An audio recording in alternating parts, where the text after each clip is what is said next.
Ja, Willem en Wesley, hoe gaat het tegenwoordig? Ja, het gaat super, hè?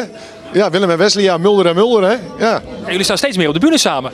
Ja, wij treden steeds vaker op. De boekingen komen binnen en het gaat hartstikke goed. Dat is op zich wel gaaf om met je vader op het podium te staan, toch? Ja, het is hartstikke leuk en ik doe het met veel plezier. En ja, ik geloof dat papa het ook mooi vindt.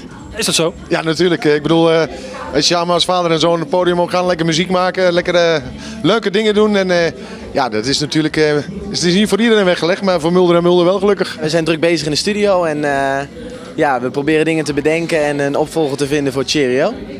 Ja, want jullie nummers worden vaak geboren in de auto, hè? Ja, als we onderweg in de auto zitten, zitten we samen te zingen en van allerlei dingen te bedenken.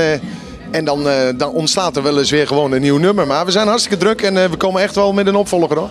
En wanneer kunnen we die ongeveer verwachten? Ja, ik denk over een paar maandjes. na de zomer, denk ik, verwacht ik zo. We proberen Cheerio mooi de zomer door te trekken. En dan het is natuurlijk een zomerliedje. Dus, en dan na de zomer komen we met een nieuwe single, denk ik. Vandaag met Vaderdag heb ik eigenlijk nog niks gedaan. Ik doe het normaal genoeg voor papa.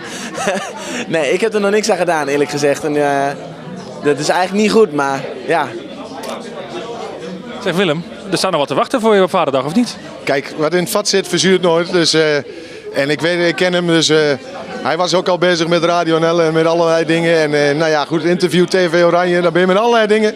En dan ga je Vaderdag vergeten. Het zal toch niet zo zijn?